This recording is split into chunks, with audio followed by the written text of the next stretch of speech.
Apat, kanatungdanan din sa Wind River, sa SD Worship Center. Salamat mi nga actually sayo kay si Julie, si Atos Balay, nga ubanon kusgala. Kaya ito miyaging Sabado, doon ay nabautismo ang 88, kung sa ibuhato nila ito. Mahimo ba ito ni Mamuntoy nga sirang kusa? Sa gala, 88 kabok. Amo basig ikaunom na itong nabautismohan. Galara. Diya sa Sinakapan, Baho. Sa ito, Pulupan na ito last Sabat. No? So, doon ay dagang kinabautismo dito. Munang si Julie, nag-ato sa Yupas Balay. Kung dito may naka-schedule sa Wind River Joel, sunod na lang yung Sabado, kaya wala may schedule. Doon na may church visitation sa Pitungas. Karong Sabado, dito tamo simba. Murag beres pas gabi siguro, mamadanaw, dito na matulog. Kaya uman sa Madasigo, active na ito kapag itong district leader o district pastor. Nalipay tayo nga natay bago nga district pastor karon nga nagpadasig po sa itong mga batanon. So kami gol sa among church visitation, moabot may before 8 o'clock sa buntag.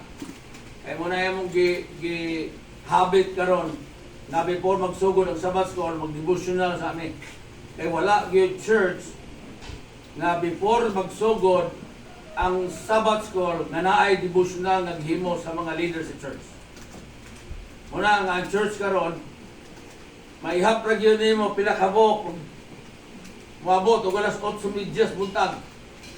Usahay malit pa. Sultihan ta mo igsoon. Pagpabisita nako sa Bohol, sa Sandigan Island atong last month. Pagsunod na ako dito, pag humana akong wali po, nag-istorya sila na ako, Brad, ang Ginoo nagpadalangin sa adlaw ng papahulay. Sa urasa, Brad. Inigsimba na ito, alas 8:30 buntag. Ikukahaman mo na nakuha, Brad. Na ang Ginoo magpadalangin na ito, alas 8:30 buntag sa Sabado. Ahanin mo na nakuha. Kasi wala ka magtuon sa 28 kadoktrina sa Seventh-day Adventist. Asa niya ito na naibawa ni John? Kaya ang alas 8:30 sa buntag, mo na universal nga time, nakita mga Seventh-day Adventist whole world, magsimba, anong orasa. Pero umubalik na sa creation ni John, nagsugod ang Sabat from sunset to sunset. Gahapon. Una may ingon ta nagsimba tag Sabado, panalangin na ta. Kalim ka na John. Biyernes hapon, before ta magsugod, pagsugat sa adlaw ipapahulay, nagsimba ba mo Biyernes gabi? Oo, nagsimba gabi. Kailan mo kabog kasimba gabi? Ha? Una nagtuo mo nga panalingin na karong buntag sa Ginoo kay simba ta. Remember Igsoon, kita mga Adventist, wala ta kabalo. Nga nagsimba ra day tag 4 hours and a half a day sa every Sabbath. Walang gitawag ta nga 1/4 Seventh-day Adventist. Umulahon tay tata mga alas 4, 8 hours Adventist time zone. Labi na kung wata magsimbag Bernes na wala na dyan. Kaya mo na ibutang sa atong mind karon ni Satanas Igsoon. Nga malimot ta sa creation, nga ubalik ta sa creation, dito gyud ta magusa. Pagsalop sa adlaw, dito nagsugod ano sa adlaw ipapahulay mo na gihimo ni Hinimaya Igsoon. Kay daghan kayo mga business nga moabot anong Sabado sa hapon. Munang iyang i-close ang gate Igsoon, pagsalop sa adlaw, close na ang gate o i-open ang gate pag sunset po sa hapon, pagsahuman. Unang ilag yung gibalaan hangtod karon ang adlaw ipapalay. Gikan paghapon. Unang maingon mo simba tag Sabado kaya ni panalangin, kalimtin yo na Igsoon. Kayang panalangin gas gihabubo sa Ginoo kagahapon sa pagsugat nato sa adlaw ipapahulay. Depende po na Igsoon sa pag-prepare sa atong espirituhanon nga pagkinabuhi. Pero sultihan ta mo dunay 5 kabutang nga atong himuon before ta musugat sa adlaw ni papahulay kung gusto ta panalangin Igsoon. Number 1, magrepenta sa atong mga kasalanan sa tibuok simana. Tagamali ka panalangin o napakaysala nga gibit. Mao na igsoon mo na among gi-practice karon nga before mo salud ang adlaw, nagrepent na ta sa atong mga kasalanan. Ikaduha, nangayo na tagpasaylo sa atong mga sala sa Ginoo. Ay ikatulo, stop sinning. Ang ikaapat, unsa? Unsa man? Unsa na ito himon? Ha? Unsa to? Repent? Mga tagpasaylos Ginoo. Dayon, stop sinning. Magtrabaho pa ba ta pagka-Bernes nasa stop working. Ang ikalima, igsoon mo ning stop the bombardment of life. Kay kita nga mga Seventh-day Adventist sa atong pamilya karon nangahimo na tang buta og bungol. Di na kay tato mahalos mag-istorya sa atong balay. Kay kita tanan naggunit sa atong cellphone. Moingon ta igsoon nga nangagod akong Bible riha sa cellphone. Tinuod na igsoon. Naatanan, maski ako naatanan diha sa sulod sa akong cellphone. Church manual, naatanan diha. Pero pagka Sabado, igsoon, ipadapling nila. Nagdala lang ng cellphone kaya siyempre mag-live, gimi permit. Muna 5 kabutang igsoon, kung ato nang himoon, deporta, musugat sa adlaw, ipapahula ay diha, tabubuan sa Ginoo, sa iyang sa panalangin. Dili, karong alas 8:30, ulahin na igsoon. Pero sultihan ta mo ning kabuntagon ako pagpadasig kining gitawag nga unsa unbreakable habit. Kining habit nato igsoon nga dili mausap. Di na gid mausap. Ha? Sayang kay wala pang uban din eh. Number 1 nga habit or unbreakable habit is a constant lateness. Kining sige kalit sa church service.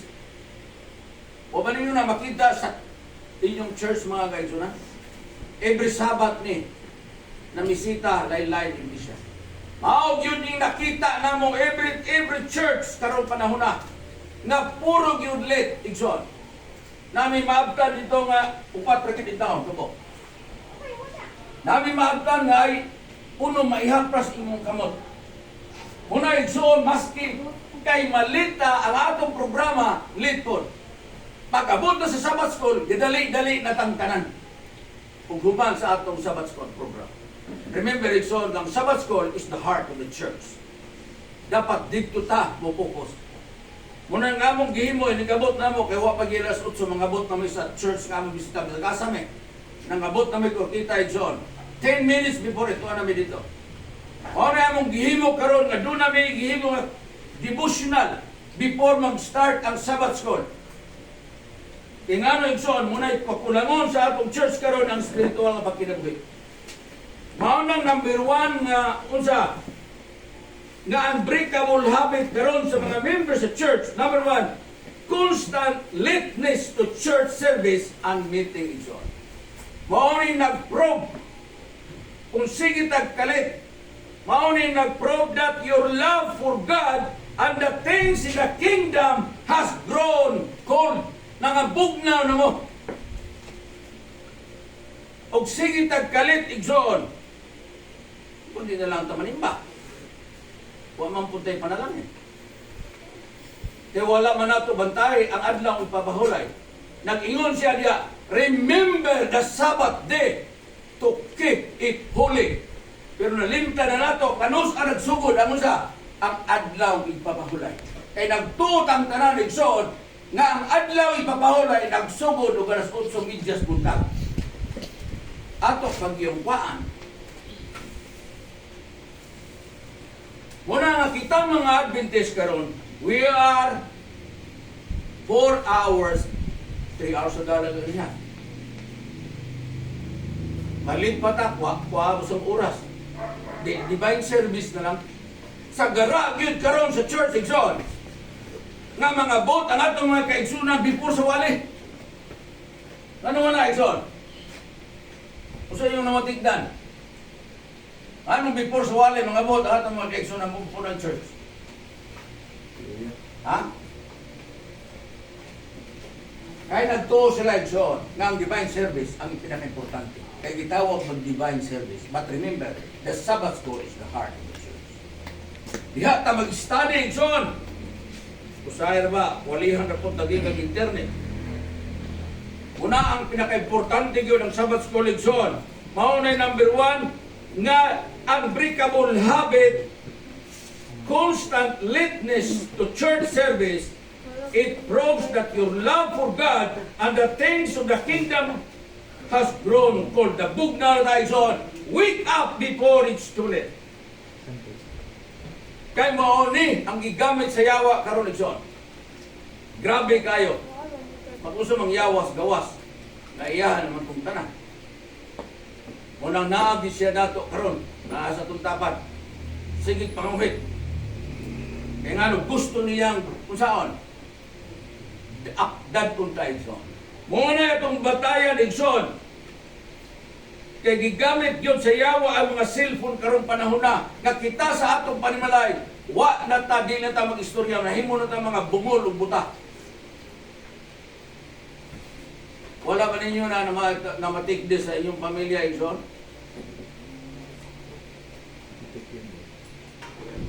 Mga batanon?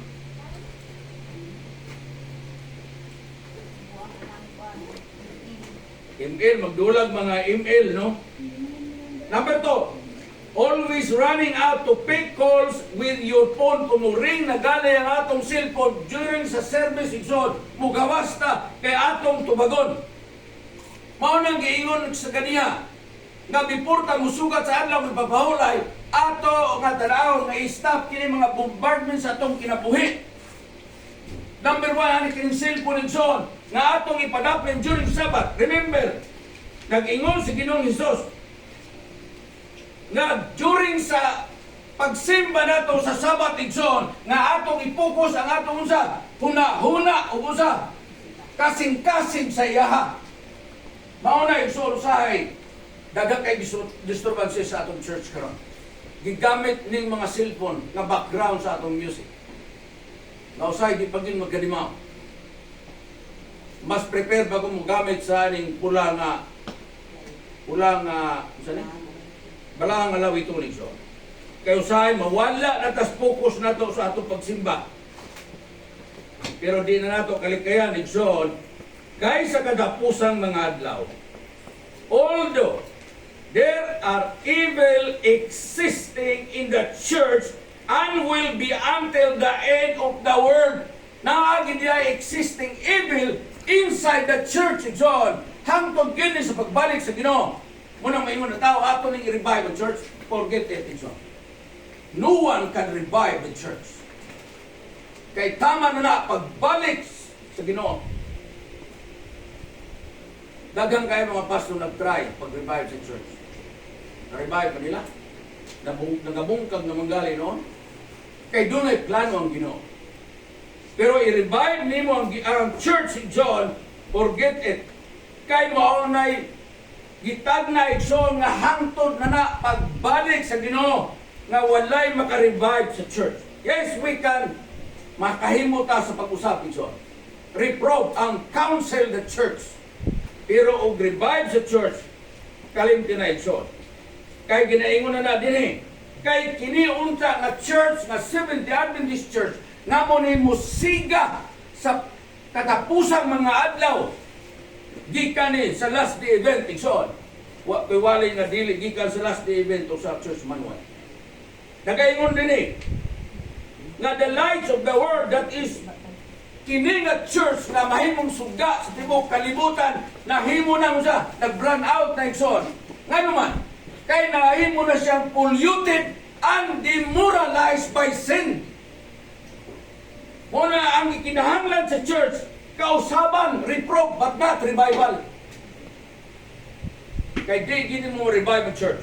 But kinahanglan nga siya, reprove, warn, and counsel. Igsoon.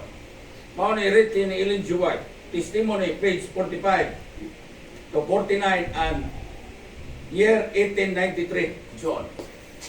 Mao ni gikinahanglan nato ang ikatulo igsoon nga mga constant unbreakable habit nga niya sa church, chatting and receiving calls during church service. Kunay mo message nato Igsoon. Pag-uot-uot po na hinahinay sa atong mga cellphone.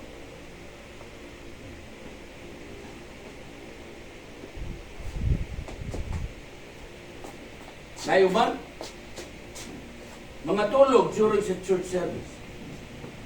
Remember Igsoon, ang church is not a hotel. Yata din aron pagsimba sa atong Ginoo. Dili ta mga ni sa church. Labi na ka ng mga aircon na church, ang makatulog kita. Kaya bugnaw-bugnaw, kano? Usahay mga kaigsunan. Ang ikaw nung sitting down during prayer or worship session, dagdag kayo ni. Kada mo yung mga malodos pagkampo. Usahay, usara katuhod ang inuhod. Kabalo mo kung saan Igsoon? This makes you look very unspiritual. Dili ka spiritual ng Igsoon. Usahay ka na magwalit na Igsoon, na mga kaigsunan nato, nga sige nagpanglingi sa likod o sa atubang sa kilid o gasa ng rilo. Tanaw na kung saan ang orasa. Muna atong bantayan, Igsoon, kay mo ni ang mga unbreakable habits nga niya karon sa atong church, Igsoon. Muna atong likayan. Muna atong usbon. Akong basahan sa Colossians 3 verse 17, nagaingon. Sabi ni saya, "Og bisan unsay inyong pagabuhaton sa pulong o sa buhat, buhata ang tanan sa ngalan sa Ginoong Hesus, nga maghahatag kamo sa mga pagpasalamat ngadto sa Dios nga amahan pinaagi kaniya." So atong yung imong tanan Igsoon para sa ngalan sa atong Ginoo. Maunay atong tanawon Igsoon nga kining atong mga unbreakable habit ato gyud ni siyang tanawon. Pero mausap babakan ni Brad. Ini mga unbreakable habit nato. Kay uniform gyud ang problema sa Seventh Adventist karon mo. Muingon mo, ahaman mo na nakuha, ay every Sabbath may namisita ka ng church. Uniforme Igsoon. Talag sa na kay kasugod o social media punta. Pero imong hinumduman sa unang panahon, gamay pa kung batay. Gamay pa kung bata, Brad. Kining Central Church, grabe. Huwag pa yan suksok. Pwede na ginilang kinantahay niya. Nagsugod na sila ang serbisyo, nagkanta na. Pag-listen study, murag merkado. Pwede sa baa sa church. Kahit tananing participate in so. Pero karong panahon na, di na nimo na makita. Lahi-lahi na ang mga pamaagi nato sa church karon. Na church nga nag-check og attendance sa Sabbath school, na po church nga wala na po mag-check sa attendance. Nga naman na Igsoon. Ako na'y nahabit na nato mga kaigsunan. Na po yung nga mag-check sa attendance, ibu kapila naman yung absent Brad. Kalima na. Kana pong late diya Brad, ibutang nilag L. Kay late, sige kalit. Kung sa may ihimo ninyo ang mga kining A o L, sa lista lang. Kung may pag-inyo nang wala o ng inyong sikat o attendance. Kini na mga estudyante nato, di ba i-check mo mga attendance sa inyong skulahan? Ha? Kasi na i-check. Kung absent ka, check. Kung sa'yo mo, maestra. Ha? Tiksa di mo mama? Ugasa ka? Ha? Eksan dahil pagkawaman. Patawag mo mama. Excuse later. Di ba kung namahimo na ito, excuse later rin sa tuwa. Wala yung sa karisol Igsoon. Nga makita nato nga atong Igsoon na late na o kung absent na katulo, mo action na ta sa church Igsoon. Wata kabalong na ngaunsa na ni. Muna doon na kita himon sa church, kay ato ng responsibilitas sa church, nga atong bantayan ang atong mga kaigsunan, nga gitugyan sa Ginoo nato. Kay kita nga mga leaders sa church, kita ang unsa magbalagday. Muna nga ato gyud sa Bible Igsoon. Doon na sa kababay din ha sa istorya. Kadugay na kaysa nagsakit. Nahurot na lang ang iyang kwarta sa pagpatambal sa doktor. Wala gid siya naayo. 12 years siya nga balik-balik sa doktor, wala gyud maayo ang iyang sakit. Unsay nakaayo niya? Samtang nakita niya si Jesus Christ, Igsoon, nintuyok siya, ug ninghikap siya sa sidsid sa sinina ni Jesus Christ. Ug diha-diha, naayo siya sa iyang sakit. Mao na, Igsoon, nga atong himuon sa mga unbreakable habit nato sa church, nga moadto ta sa unsa? Ni Jesus Christ, kay siya nagyoy makaayo nato. Walay pastor makaayo nato, Igsoon. Kung dili ta mudangop sa iya, muhikap sa iyang sidsid, aron maayo ang atong mga unbreakable habit nga naato nang nadala karon sa church. Muna yung buhay panasig ni kabuntagon ni John, nga ato yung tanawon.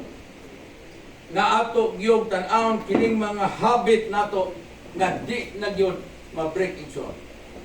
Bisag asa ni, makita ni mo. Ako lang i-share ninyo ang Tudila District Igsoon. Nayo sa ka-church din ha, nga pag bisugo na mo bisita, upatra gid in town. Alam mo masakpan niya ang manimbay so. Kaunom na media nagbalik-balik. Pero nga church karong panahon na Igsoon, mao na pinakadasig nga church sa Tibok Tudila Sinakaban District Igsoon. Ang Angel Valley. Muna na mong gano'n? Kaya ang among promotion ni John sa among pagsuroy-suroy, dili lang pagbadasig sa church, kung dili, magpili ta og mga leader na gikan sa youth department ni John. Karon sa tusin ni John, doon na naipito ka mga young people na mga leader, mga elders sa church. Kung makita ninyo ang ilang leadership, maudasig kayo ang church. Look at Sinakaban. Tigdo, Tunggo. Kaya ang nag-lead diha ang mga batanon ni John. Gawas lang atong uban siguro Brad sa Tunggo. Pero na batanon nila diha no sa kailyan nga himo kung mura gili liman, aliman lagi. Anang mag di po sa wali ba sila mag ikuha na siya ng assistant. So dasig kayo sila so. Mauna nga among nakita gyud nga kini nga church Ferdinand Dasiga ug doon na sila upat ka care group karon. The only church nga naay care group sa Tudila District. Kay pagsulod, pagsugod namo sa Tudila District, walay church maski usa nga naay care group. O na nga pagkadungog ginamong istorya, wapas lang hilin. Nag-istorya mi dito. Wapo ko kabalo na stroke ni si Jimmy. Si Gindang. Ito bibisita ninyo. Ano? Muna yung wapo bisitaan. Pwede mo ito, no? Abi ninyo. Abi ninyo. Sortihan na mo. Anak sila. Ang original anak. Amahan, muna yung mga original na Seventh-day Adventist din. Anong wala siya kuhaan sa Ginoo? Kay doon ay purpose ang Ginoo. Doon ay purpose ang Ginoo nga pagtuson siya ni siya. Kay ang tao Igsoon, dili na makarealize, makahuna-huna o Ginoo kung ayos ang imong kinabuhi. Pero naana ka sa sakit sa balatian Igsoon, diha na ka makaamgo o magkinahanglan ka Ginoo. Pero sa tinuod lang, nagtagan na sa inyong bisitisyon. Kaya kisa may karon ng sakit, dili, makatawag o Ginoo. Naman yung sakit karon, niyawa atong tawagon. Mao na igsoon nga gitagaan kag sakit, ayaw yung paabuta. Muna abog yung kantahon nga kini karon ang adlaw. Ayaw yung tagda na moabot ang balatian igsoon. Mao na ni nga time nga atong usbon ang atong mga habit nga ma-unbreakable habit kay mo ni gigamit sa yawa igsoon nga madalatan ka na. Kay sa ako nang giingon ang yawa niya sa sulod sa church. Mag-unsa man siya sa gawas, naiyahan naman ito ng tao. So niya siya din kay gusto niya nakitang tanan madala naningkamot ang yawa idol kay hapit na gyud mobalik ang Ginoo. Muna akong buhay padasig ni kabuntagon, muna ako padasig pod before ko mulingkod. Nga doon na gyud mo himuon nga devotional before mo mag-start sa inyong Sabbath School program. Kay diha ninyo makita igsoon nga ang inyong church mo grow gyud. Kay muna gikinahanglan karon sa atong church ang spiritual nga leadership igsoon. Kay kung wala tanay igsoon, ako primero na ako maka lipong-lipong ko brad. Kay sayo kay pukawon kay nami devotional. Left and right amo devotional tagalas stress. Naay devotional sa UP United Prayer sa Tibok Mindanao Conference Mission. Then gahapon nagsugod na pod mi sa Western Mindanao Conference nga every month ni siya. Every month, one. Pero hindi naman ang matawag one kay nanamantas kadlawon sa Pizzados. So, dos na siya. Sa Tibok Conference na yung mga pastor na yung mga discussion dito igsoon. Nga akong padasig ninyo nga mo-appeal mo na every month na siya, once a month. Pero tag alas 3 ragipod. Pero kung inyo nang mahabit igsoon nga mamata mo alas 3, isa pagbuwa mo yung alarm, makatindog mo makamata mo. Kaya kini nga mo mga batanon, kinintulo, appeal ni sila sa literature evangelism. Pero karon murag wala na kay eskwela mo no. Una nga dili pun misigi ka uban sa among mga batanon kay mo gito sila sa gara gibrad mo dala sa among mga leksyon. Pero naag-eskwela naman ang ubanto sa tanggop nagbahin-bahin po kay daghan po silang mga invitation.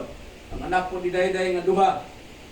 Ang isa sa tanggop nag-usa sila panahon. Kay grabe ang tawag karon sa mga batanon ni John. Kay sultihan ta mo dili sa church inside the church. Ang atong gihimo sa atong mga batanon gi-train lang nato sila. Pero atong na silang ipagawas igsoon diha na sila ma-develop ang ilang mga talento. Sultihan ta mo. Pero mo ra sa tirlo. Late na magpunta no. Plus 10 minutes. Sultihan ta mo igsoon. Nayo sa ka-church din ni Chismis, Rialto. Nayo sa ka-church diha sa Tudela District igsoon. Nga di gyud buy-an ang mga batanon. Di gyud pagawason.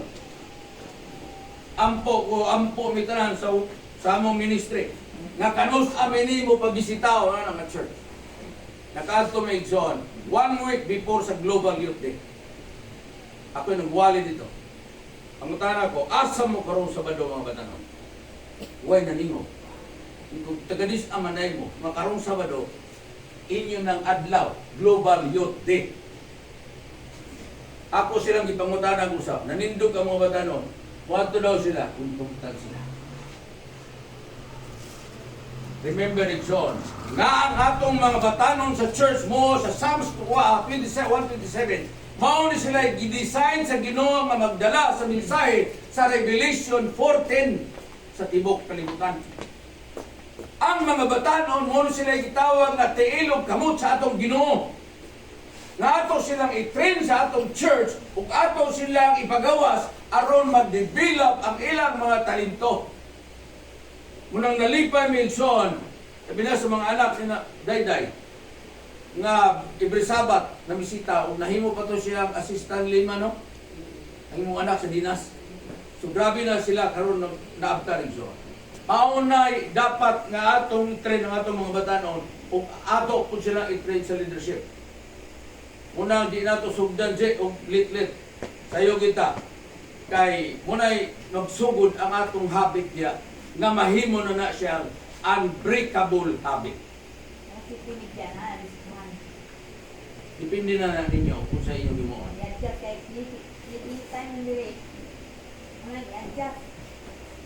Wala gina akong giingon, Jess, nga ang pagsimba na to, ang pagbalaan sa adlaw ng papahulay, wala nagsugod alas 8:30 karong buntag. Kundili, pagsugat nato og gahapon before pagsalog sa adlaw. Kay mubalik ta sa creation, ang Sabat is from sunset to sunset.